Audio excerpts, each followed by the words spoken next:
네, 이번 시간에는 직류 발전기의 두 가지 중요한 성질에 대해서 설명을 드리겠습니다. 이런 거예요. 우리가 길을 가다 보면은 비가 올 수도 있고 바람이 불 수도 있고 그래서 방해하는 요인들이 있습니다. 그래서 우리가 발전기에서 전기를 만드는 것은 좋은데 그 외에 신경 써야 될 부분이 있다는 거죠. 그게 뭐냐면 대표적인 것이 전기자 반작용과 그 다음에 정류 이런 부분들입니다. 네, 볼게요. 이번에 전기자 반작용에서 전기자는 뭐다? 아마추어죠. 반작용 리액션입니다. 그래서 아마추어 리액션이라는데 이 리액션 이거 전기기기에서 자주 나옵니다. 리액션이 반작용이에요. 그러면 전기자 도체의 전류에 의해 발생된 기자력이 주자 속에 영향을 주는 거 무슨 뜻일까? 보세요. 우리가 이렇게 보면 됩니다. 지금 계자가 이렇게 있습니다. 계자가 이렇게 있고 간단하게 이렇게 그린 거죠. N극, S극이 있고 그 다음에 전기자가 이렇게 있습니다. 그러면 전기자에서는 우리가 전압이 기전력이 발생되어서 나오게 됩니다. 그러면 저번 시간에 말씀드렸지만 전기자 코일이 이렇게 감겨 있죠. 전기자에는 코일이 이렇게 감겨 있는데 여기에 이쪽에는 들어가는 전류가 발생되고 이쪽에는 나오는 전류가 발생이 된다라고 합니다. 그러면 원래 목적은 뭐예요? 원래 목적은 N극과 S극 자체는 자속만 만들고 그 다음에 이 전기자 자체는 기전력만 만들고 이렇게 하고 끝나면 좋아요. 그런데 이 관계가 얽히고 설키다 보니까 이런 게 발생해요. 보세요. 지금 N극에서 S극으로 주자속이 자기력선이 이렇게 발생합니다. 그런데 첫 시간에 말씀드렸죠. 첫 시간에 앙페르의 오른나사 법칙이라고 해서 전류가 흐르게 되면은 그 주위로 자기장이 발생합니다. 그러면 제가 예를 들어서 요 놈만 볼게요. 안쪽으로 들어가는 이러한 전류가 흐른다고 했을 때 전기자에서 기전력이 발생하니까 이러한 전류가 흐르겠죠. 그러면 앙페르의 오른나사 법칙에 의해서 이 전류에 의해서 들어가니까 어떻게? 이렇게 파란색의 자기장, 즉 파란색의 자속이 발생한다는 겁니다. 그 다음에 요쪽 한번 볼게요. 요쪽 아래쪽에 봤을 때 아래쪽에도 이렇게 들어가는 전류가 흐른다고 했을 때 어떻게? 이렇게 앙페르의 오른나사 법칙에 의한 자기장이 발생합니다. 그럼 문제가 뭐냐? 보세요. 지금 N극, S극에 의한 주자속이 있는데 지금 원치도 않았다고 우리가 의도한 게 아니에요. 기전력이 만들어지다 보니까 생겨버린 겁니다. 내가 만들려고 한 것이 아니고 생겨버린 거예요. 이러한 의도치 않은 자속이 발생하는데 이 파란색 자속은 우리가 필요 없는 겁니다. 있으면 안 되는 거예요. 근데 이 파란색 자속이 노란색 자속을 위쪽에서 보세요. 노란색이 이쪽으로 가는데 파란색이 이쪽으로 가요. 더해집니다. 아래쪽에서 어떻게 해요? 아래쪽에서는 주자속이 이렇게 하는데 전기자에 의한 자속이 어떻게 해? 반대로 방해를 하는 겁니다. 반대로 방해하는 거. 이것이 뭐냐면 전기자 반작용이요. 요것을 보고 다시 한번 책을 보세요. 보세요. 전기자 도체의 전류에 의해 발생 기자력이 주자속, 이 노란색의 주자속에 영향을 주는 현상인데 이게 좋은 걸까요? 안 좋은 걸까요? 당연히 안 좋죠. 여기는 보태주고 여기는 빼준다고 했지만은 결과적으로 전체로 봤을 때는 안 좋은 현상입니다. 그래서 지금 전기자 반작용 자체가 이름에서 부정적인 그 느낌이 나죠. 이것이 안 좋은 현상이라고 보시면 됩니다. 그래서 대표적인 것이 뭐냐? 이 전기자 반작용의 대표적인 현상이 뭐다? 감자와 편자입니다. 편자. 당연히 이 감자가 고구마 감자일 때 그 감자는 아니겠죠. 감자가 뭐냐? 굉장히 많이 나요. 자는 자속입니다. 감은 뭐예요? 감은 감소시킨다는 겁니다. 주자속을 감소시킨다. 즉 노란색의 주자속을 감소시키는데 보세요. 위에는 더해주고 아래는 빼줬는데 다이다이 아닙니까가 아니고 여기에서는 평균적으로 봤을 때는 한 10% 정도 감소시키는 그런 현상이 발생하는 겁니다. 감자작용. 그 다음에 편자는 뭐요? 한쪽으로 치우친다는 겁니다. 우리가 편중된다. 한쪽으로 기울어진다. 이런 의미예요. 어떤 의미냐면 지금 보세요. 방금 했지만 이쪽에서는 주자석이, 위쪽에서는 주자석이 두 개가 더해지죠. 맞죠? 아래쪽에서 어떻게 돼요? 얘는 이렇게 하는데 얘는 빼지죠. 그러면 우리가 기계적인 중성축이 이렇다라고 했을 때, 중성축이 이렇다고 했을 때 위쪽은 더해져요. 그래서 합쳐서 이만큼이 되는 것이고 아래쪽에서는 빼줍니다. 어떻게?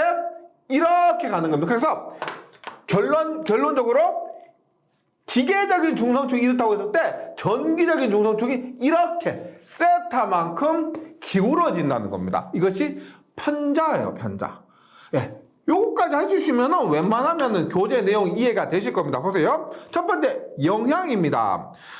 주자속 감소 말씀드렸죠? 주자속이 감소하는데 대형 기기의 경우 약 10%의 주자속이 감소하게 됩니다. 네, 감소하게 되고요. 편자작용에 의해 발전기는 회전 방향, 전동기는 회전 반대 방향으로 중성축 이동 및 전류가 발생한다는 겁니다. 말씀드렸지만 편자작용에 의해서, 그리고 발전기는 이것이 회전 방향 이렇게 회전한다고 하면 발전기는 이렇게 기울어지고요. 전동기는 회전 반대 방향으로 기울어집니다. 이거 뭐예요? 왜 그럴까? 플레밍의 왼손 법칙, 그 다음에 플레밍의 오른손 법칙에 의해서 발전기와 전동기는 뭐다? 무조건 반대입니다. 반대. 그래서 하나 외우시면 돼요. 발전기는 회전 방향으로 편자가 되고 그 다음에 전동기는 회전 반대 방향으로 편자가 된다는 겁니다. 그래서 중성축 이동이라는 것은 기계적 중성축에 비해서 전기적 중성축이 세타만큼 이동한다. 이렇게 보시면 되고요. 그 다음에 자기적 중성축이라는 것은 전기적 중성축이라고 보시면 됩니다. 이런 중성축 이동으로 인한 브러쉬에서의 기전력 발생으로 정류자 편간전압이 불균일하게 되어 브러쉬에서 불꽃이 발생한다. 이것은 이렇게 보시면 돼요. 우리가 보세요. 이렇게 보시면 돼요. 지금 기계적 중성축으로 이렇게 브러쉬가 이렇게 있습니다.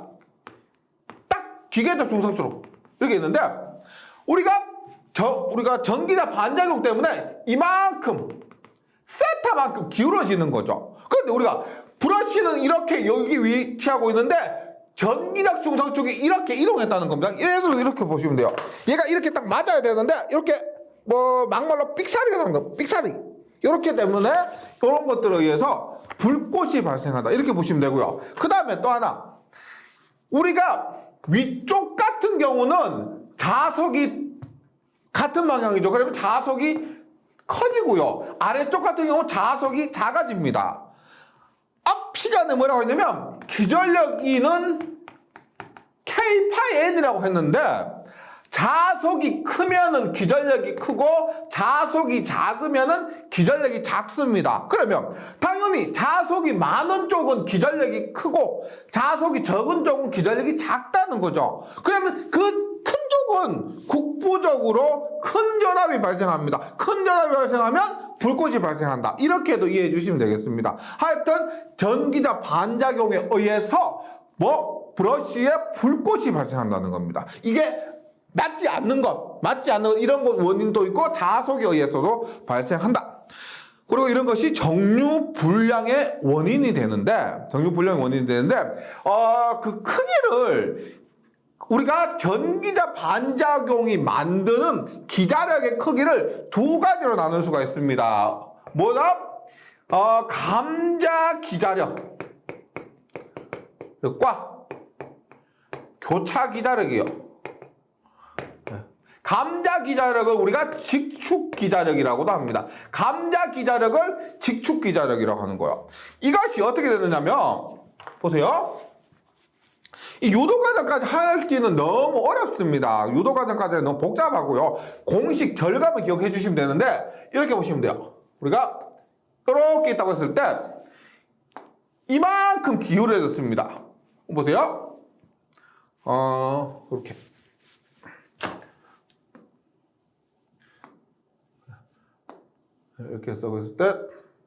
이렇게 했을 때, 보세요. 우리가 교재에서 요 놈을 베타라고, 베타. 그 다음에 요것을 알파라고 합니다, 알파. 그럼 얘도 똑같이 알파예요, 알파.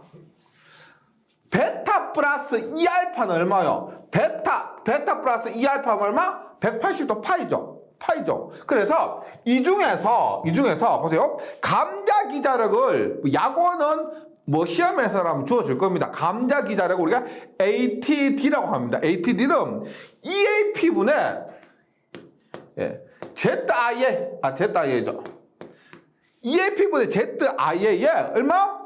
파이분의 2알파, 즉 180도 중에서 요만큼 있죠. 요만큼이 감자 기자력입니다. 자석을 감소시키는 기자력. 그 다음에 EAP분의 ZIA에 얼마? 파이분의 나머지 180도 중에서 2알파를 뺀 나머지 베타만큼이 뭐다? 교차시키는 기자력입니다. 교차시키는 기자력. 요것은 한 극당 이만큼인데요. 요 공식 자체만 좀 기억을 해주시기 바라겠습니다. 공식만 기억을 해주시기 바라고요. 전기자 기자력 요거 자주 나오지 않는데 찜찜해요. 외우지 않으면은. 그래서 기억을 해주시기 바라겠습니다. 그러면 야, 이 전기자 반작용 같은 거 그냥 무시하면 안 되냐라고 생각할 수 있는데, 실제 있죠. 우리가 전기기기 모터를 설계하거나 이런 분들 보시면 효율 1%, 2% 올리기 위해서 굉장히 고민합니다. 연구합니다. 그러면 지금 앞에서 했지만 주자속을 10%나 감소시키는 이러한 전기자 반작용을 가만히 두고 있지 않는다는 겁니다. 어떻게 전기자 반작용을 방지해야 되겠죠. 방지하는 것이 대표적인 것이 뭐가 있냐면 보상건선과 보극이 있습니다. 볼게요. 방지 대책에서 첫 번째 보상건선을 설치한다라고 하는데 이렇게 보시면 되겠습니다. 보세요. 지금 이렇게 지금 N극, S극이라고 합니다. N극, S극이고 전기자가 이렇게 있습니다. 조금 전에 했지만 보세요. 이렇게 여기에 들어가는 전류가 있다고 가정하고 여기에 나오는 전류가 있다고 가정을 합니다.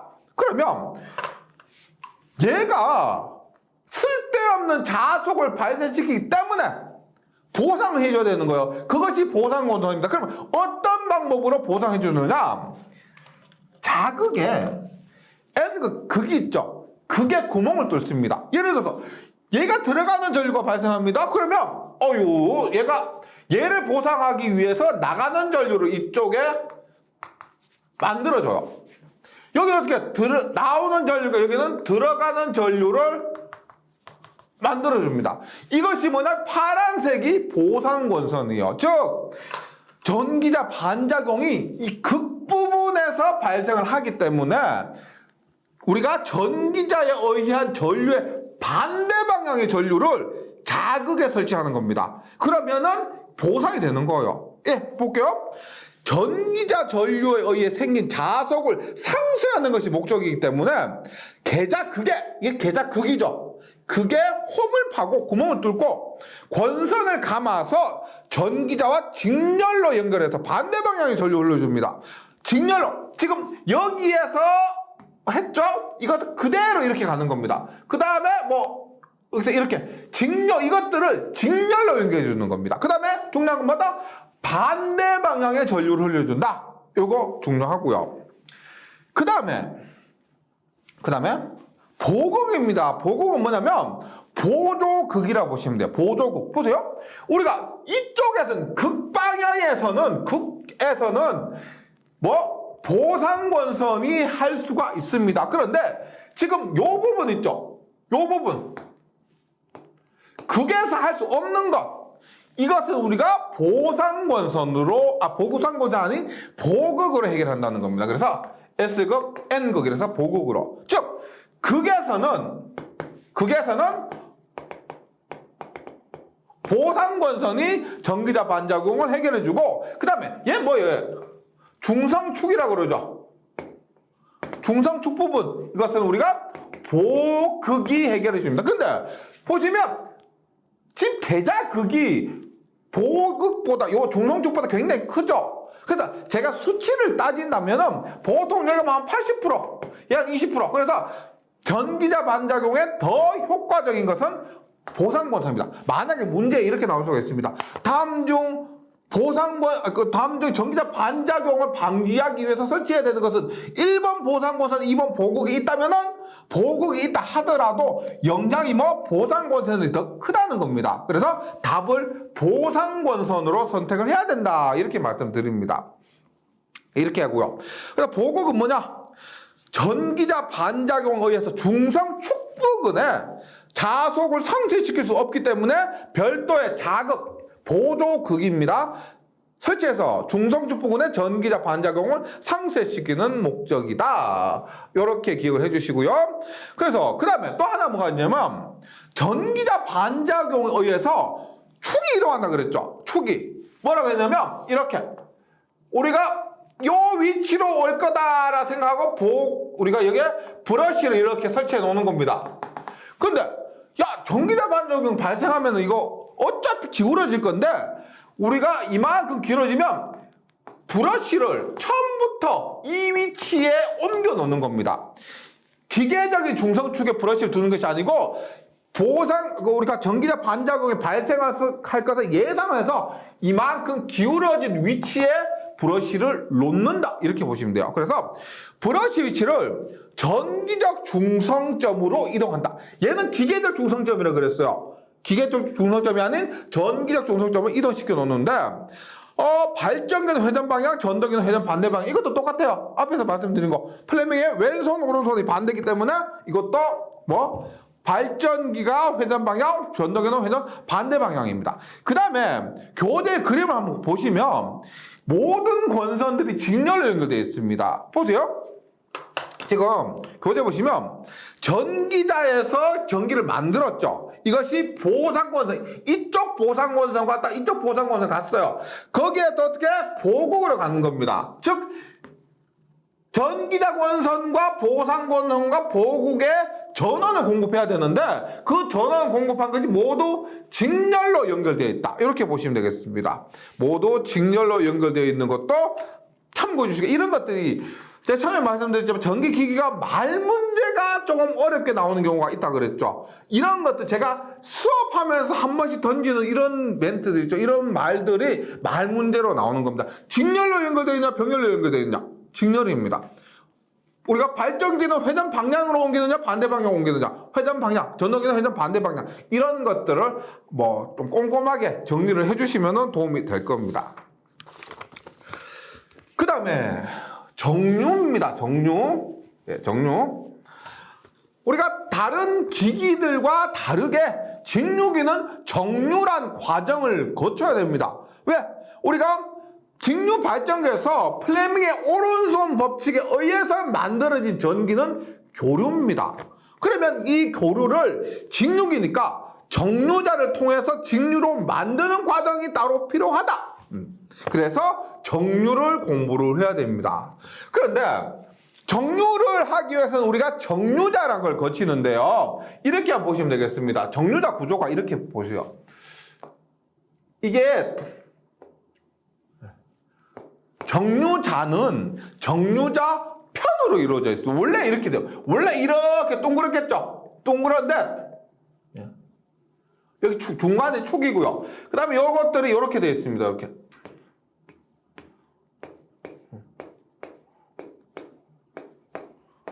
예. 요것 있죠? 요것 하나하나를 요것을 우리가 정류자 편이라고 합니다. 정류자 편. 그 다음에 정류자 편과 정류자 사이 요것을 우리가 서로 붙으면 안 되겠죠. 그래서 절연물로 이루어져 있습니다. 정류자 편, 그 다음에 절연물로 이루어져 있는데 그것이 원래 동그랗게 이렇게 원을 그루면서 이루어져 있는데 이해를 돕기 위해서 얘를 잘라서 펼친 겁니다. 펼쳐요. 그러면 어떻게? 정류자 편과 절연물로 이렇게 이루어진 거죠. 절연물로.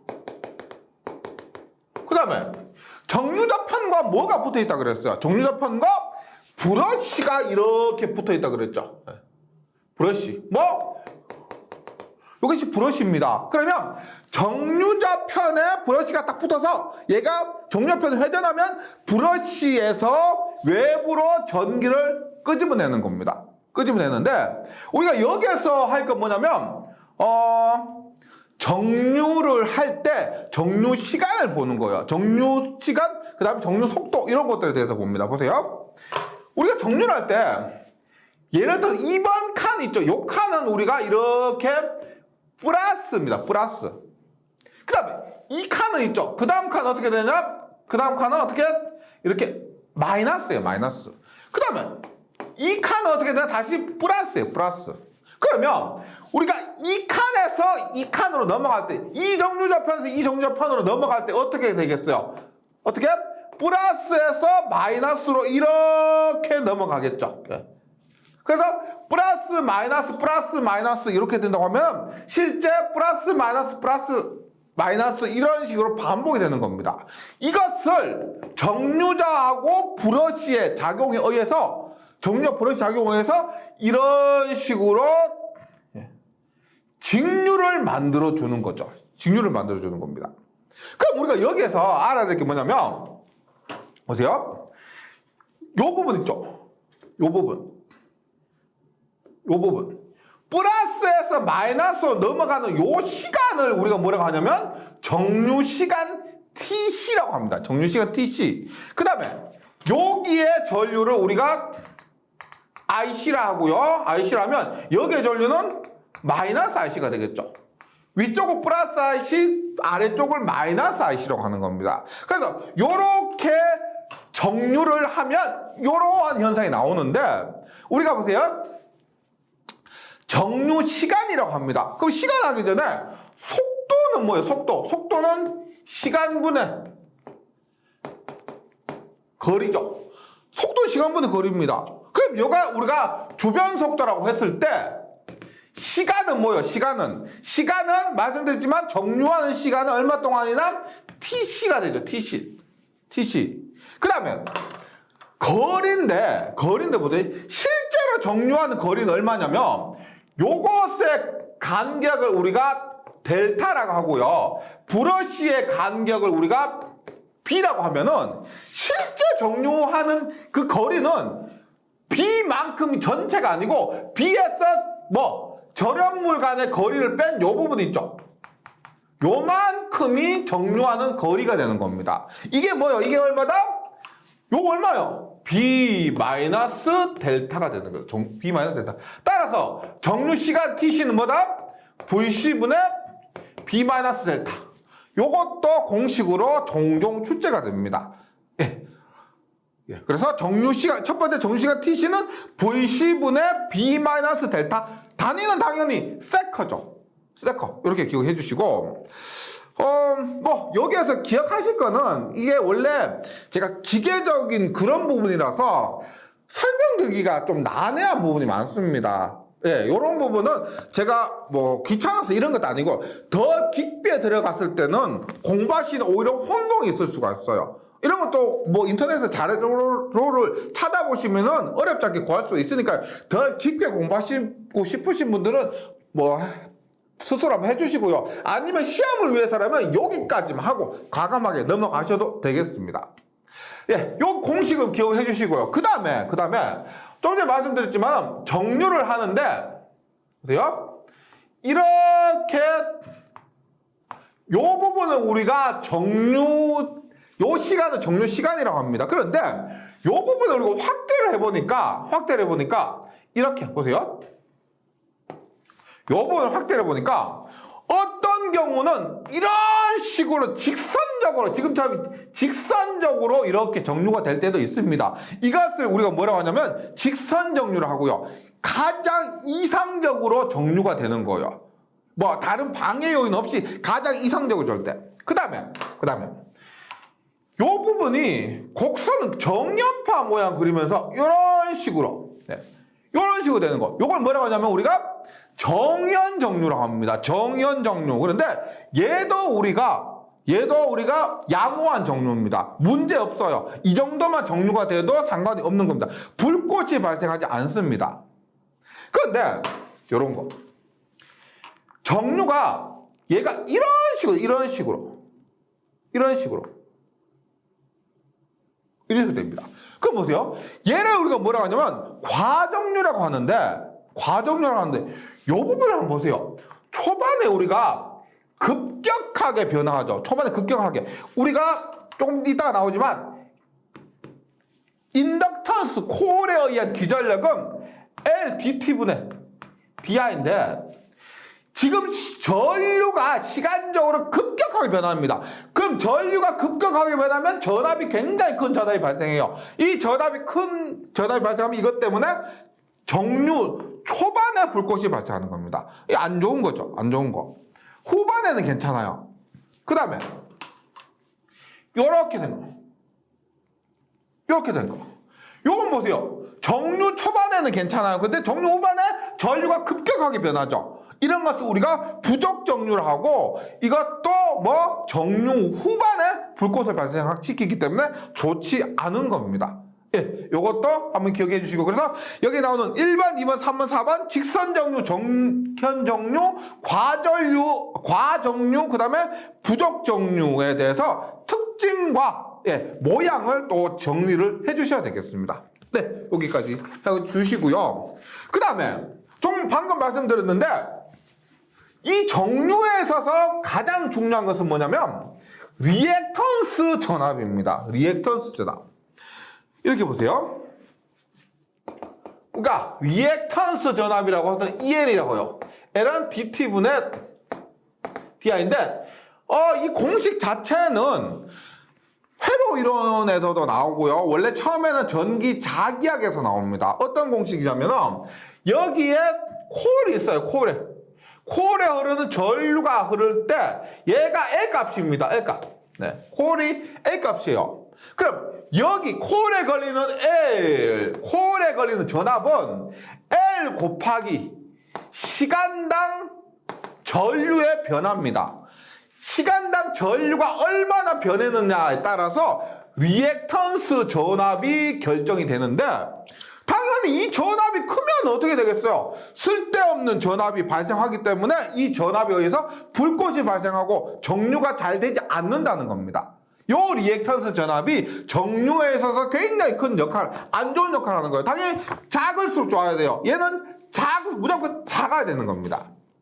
그 앞에서 나온 그 공식을 가지고, 앞에서 나온 수치를 가지고 대입을 해볼게요. EL은 L, DT분의 DI인데, 앞에서 했죠? 이렇게 했을 때, 보세요. 요건 뭐라고 했어요, 요거? 정류 시간은 TC라 그래요. TC. 그 다음에 전류의 변화는 얼마예요? 정류할 동안 전류 얼마? 요게 IC고요. 요게 마이너스 IC입니다. 그러면 전류는 얼마? IC에서 마이너스 IC니까 얼마가 돼요? EIC가 되죠. 따라서 공식에 대입하면 L 곱하기 시간의 변화분은 얼마가 된다? TC가 되고요. 전류의 변화분은 얼마? EIC가 되는 겁니다. EIC. 그럼 말씀드렸죠? 이 전압은 작을수록 좋다. 작을수록 좋기 위해서는 L값 얼마? 작아야 좋고 전류값 작아야 좋고 시간은 클수록 좋죠. 시간이 크면은 EL값은 작아지고 L값과 IC값이 작을수록 EL값이 작아지니까 이러한 결론을 얻을 수가 있습니다. 그래서 요것을 바탕으로 교재 내용 한번 보도록 할게요. 리액턴스 전압이 뭐냐? 전기자 권선을 존재하는 인덕턴스 L에 의해 발생하는 전압으로 정류 불량 및 불꽃 발생의 원인이 되는 전압입니다. 이게 크면 정류가 불량하고 불꽃이 발생한다는 거죠. 그러면 요놈을 줄여야 되는데 그래서 그 공식은 뭐다? LTC분의 EIC입니다. 이 공식도 기억을 해주시고요. 그럼 양호한 정류 대책이 뭐냐? 공식만 파악해 주셔도 웬만큼 됩니다. 보세요. 첫 번째, 리액턴스 전압을 작게 한다. 맞죠? 두 번째, 정류 주기를 길게 한다. 정류 주기 TC를 길게 한다. 그래서 회전 속도를 낮춰요. 왜 보세요? 우리가 회전 속도는 N이 뭐예요? 초당 회전수라고 합니다. N은 초당 회전수 RPS. 초당 회전수인데 얘가 주파수가 똑같아요. 주파수 뭡니까? 초당 반복 횟수입니다. 우리가 N은 초당 회전수, F는 초당 반복 횟수, 주파수는 같은 거죠. 초당 회전수와 주파수는 같다고 보시면 돼요. 예, 초당 회전 횟수와 초당 그 반복 횟수니까. 그런데 주파수는 주기분의 1입니다. 맞죠? 주기분의 1이에요. 그런데 TC가 크면 좋다라고 했기 때문에 TC가 크면 속도는 작을수록 좋은 겁니다. 예, 요 관계에 의해서 우리가 정류 주기가 크면은 회전 속도를 낮춘다. 예, 요런 관계를 얻을 수가 있고, 그 다음에 우리가 요것을 제외하고요, 요 공식을 제외하고 양호한 정류를 위해서는 두 가지가 있습니다. 두 가지가 있는데 크게 두 가지가 있어요. 저항 정류라는 것이 있고 전압 정류라는 것이 있습니다. 저항 정류와 전압 정류. 결론적으로 저항 정류는 우리가 탄소 브러쉬 사용이고, 전압 정류는 보극입니다. 둘 다 들어보셨을 겁니다. 어디 나왔나? 앞에서 우리가 탄소 브러쉬라고, 브러쉬 할 때 탄소 브러쉬 나왔어요. 네, 탄소 브러쉬에서 접촉 저항이 큰 탄소 브러쉬예요. 탄소 브러쉬는 저항이 커요. 그러면 전류가 작다 그랬죠. 전류가 작으면 앞에서 요거 전류가 작게 됩니다. 그래서 탄소 브러쉬를 사용해서 정류콜의 단락 전류를 억제해서 양호한 정류를 얻을 수가 있다는 것이고요. 그 다음에 보극은 조금 전에 했죠. 보극은 좀 전에 했습니다. 뭐다? 전기자 반작용에 의해서 극에서는 보상권은 중성축에서는 보극인데, 이 보극은 전기자 반작용에서 영향 조금밖에 없었습니다. 맞죠? 전기자 반작용에서 보극은 뭐 20% 조금밖에 없었는데, 그 조금 없애기 위해서 보극 설치하려면 복잡해요. 구조적으로 복잡합니다. 이것을 설치하는 것이 아니고 전기자 반작용 및 그 다음에 정류를 좋게 하기 위해서, 즉 전압 정류를 하기 위해서 보극을 설치한다는 겁니다. 네, 그래서 보세요.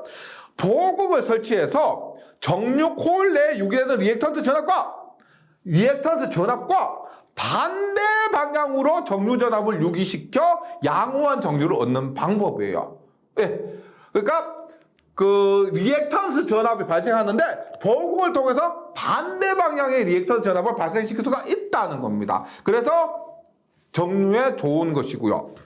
그래서 보극에 대해서 조금 더 설명을 드리면, 정류를 받는 코일의 정류 전압을 유도시키기 위해서 사용하는 소자극입니다. 보조극이라 그랬죠. 그래서 소자극이고, 중성축에 위치하여 보극은 전기자 전류를 여지한다. 말씀드렸죠? 전기자 전류와 그 다음에 보상권선과 보극은 전부 직렬로 연결합니다. 따라서 전기자 전류로 전원을 공급한다. 이것을 전기자 전류로 여자한다. 자라는 것은 자속을 공급한다는 겁니다. 자속을 공급한다. 이것은 여자를 그래요. 이렇게 한다는 것이고요. 그 다음에 또 하나, 발전기는 제네레이터입니다. 맞죠? 제네레이터. 얘가 N극과 S극이 있다면 보조극은 극성을 정해야 되겠죠. 어떻게 하느냐면, N극과 S극이면 회전 방향이 있죠. 회전 방향이면 그 보조극 다음에 올 극성이 있죠. S극으로 하는 겁니다. 얘 어떻게요? 회전 방향으로 이렇게 됐을 때 요거 다음에 오는 극성이 있죠? 요거 그대로 N극으로 설치해 줍니다. 발전기는요, 제네레이터는요, 전동기는 반대죠, 반대. N극 했으면 당연히 발전기, 전동기 반대라는 거를 무조건 반대로 생각하시면 돼요. 얼마? 요렇게 회전한다고 했을 때 N극과 S극이 되는 겁니다. 그래서 교재에 있지만 발전기에서는 N극, S극일 때 여기가 S극, 여기가 N극이고요. 전동기일 때 N극, S극일 때 여기가 N극이고 여기가 S극입니다. 그래서 발전기와 전동기도 좀 정리를 해주시고, 보극의 극성까지도 정리를 좀 해주시면 좋겠고요. 그 다음에 마지막으로 이번 시간에 나오는 내용 마지막으로 용어에 대해서 한번 보도록 할게요. 우리가 정류자 편수와 정류자 편 했죠? 앞에서 말씀드렸죠? 이 정류자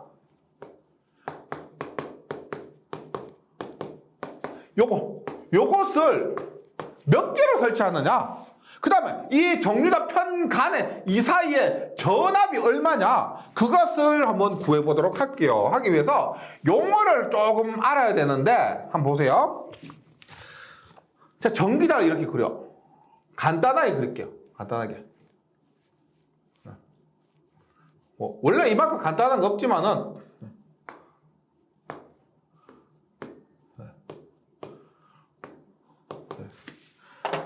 이게 뭐예요? 전기자의 슬롯입니다. 슬롯에 도체가 3개짜리 3개짜리가 한 뭉태기예요. 이것이 2층권이죠. 2층권이라고 기본했을 때 얘가 2층으로 이렇게 되어 있습니다. 3개짜리가 이렇게 있습니다. 그러면 보세요. 우리가 이거 기절기는 61분의 피자판 할 때 도체수는 몇 개일까요? 도체수 총 도체수 몇 개일까? 도체수는 가닥을 모두 얘기하는 겁니다. 보세요. 여기에 3개가 있죠. 3개가 하나 2개가 있죠. 2개가 하나 둘 셋 넷 다섯 6개고 그것이 4군데 있으니까 총 4개입니다. 4군데 있어요. 그럼 얼마? 총 도체수는 우리가 24개라고 합니다. 24개. 도체수는 코일 가닥을 얘기해서요. 그 다음에 코일 변수는 어떻게 돼요? 코일 변수 앞에서 나왔습니다. 슬롯 내부에 들어가는 그 뭉태기예요. 그러면 코일 변수는 지금 보시면 요거 하나가 코일 변이에요. 하나 코일 변, 하나, 둘, 셋, 넷, 다섯, 여섯, 일곱, 여덟. 코일 변수는 몇 개다? 8개. 슬로스예요, 슬로스. 근데 우리가 간혹 코일 변수를 지금 여기에 도체 3개가 코일 변수 하나다라고 했는데 간혹 뭐 한 가닥이 코일 변 하나다 이렇게 얘기할 때도 있습니다. 한 가닥이 코일 변 하나로 이루어졌다고 볼 수도 있습니다. 하지만 구분을 해주시기 바랍니다. 도체수와 코일 변수는 다른 거예요. 네. 슬로스는 몇 개? 슬로스 하나, 둘, 셋, 4개죠. 슬로스는 4개예요. 슬로스는 4개. 예, 슬로스는 4개. 그럼 지금 여기에 나오는 것처럼 정류자 편수는 몇 개냐? 정류자 편수는 2분의 US 곱하기 N이죠. US 곱하기 N인데 여기서 보세요. 2분의 US가 뭐냐? 슬롯 내부의 코일 변수입니다. 전체 코일 변수가 아니고 슬롯 내부의 코일 변수. 우리가 하나의 슬롯에 코일 변 몇 개 들어가 있어요? 하나의 슬롯당 코일 변 2개가 들어가 있고 N은 뭐예요? N은 슬롯스요. 슬롯스. NS라고 했는데 슬롯스 몇 개? 4개예요. 4개. 얼마? 정류자 편수는 이렇게 되었을 경우 정류자 편수는 4개입니다. 4개. 근데 우리가 코일수 있죠. 코일수는 뭐냐? 코일 변수가 아니고 코일수는 한 뭉태기를 코일수라고 그래요. 보세요. 얘가 빨간색 같은 경우는 이렇게 나가서 이렇게 들어옵니다. 네. 그 다음에 또 얘가 또 이렇게 해서 이렇게 나와요. 그 다음에 이렇게 해서 이렇게 나오고 이렇게 해서 이렇게 나옵니다. 그럼 총 코일수는 몇 개요? 하나, 둘, 셋, 4개. 즉 2개 코일 변. 우리가 이렇게 보시면 되죠. 코일 변수 할 때 이렇게 코일 변 여러 합쳐서 하나를 우리가 코일이라고 합니다. 코일 변 합쳐서 코일수라고 그래요. 그럼 이렇게 했을 때 우리가 정류자 편수가 특별한 거 아니면은 뭐다? 코일수와도 동일하게 볼 수가 있습니다. 정류자 편수는 이렇게 볼 수가 있는데 이것을 뭐 무조건 외우시기보다는 이렇게 도체수가 뭘 말하는 건지, 코일 변수, 슬로스, 정류자 편수가 뭘 말하는 건지를 좀 이해를 해주시면은, 네, 조금 응용이 되어서 문제가 출제되더라도 어렵지 않게 잘 맞출 수가 있을 겁니다. 네. 그 다음에 정류자 편간전압인데 정류자 편간의 전압입니다. 그러면 이것을 우리가 VC라고 했을 때 이렇게 보시면 돼요. 극수 곱하기 정류자 편간 전압은 극수 곱하기 단자 전압. 얘가 뭐예요? 단자 전압 얼마고 극수 얼마 때 전체 전압이에요. 전체 전압. 그 전체 전압을 정류자 편간이니까 정류자 편수 K로 나누는 겁니다. 그래서 극수 곱하기 단자 전압에서 전체 전압을 구한 다음에 그것을 정류자 편의 수. 만약에 지금 여기처럼 정류자 편수가 4개라고 하면 전체 전압을 구한 다음에 4로 나누면은 정류자 편간 간의 전압이 나오게 되는 거죠. 그래서 정류자 편간 전압은 K분의 PE, K분의 PE라고 해서 이것도 따로 암기를 해주시기 바라겠습니다. 네, 여기까지 잘 정리해 주시고요. 저는 다음 시간에 다시 뵙도록 하겠습니다. 수고하셨습니다.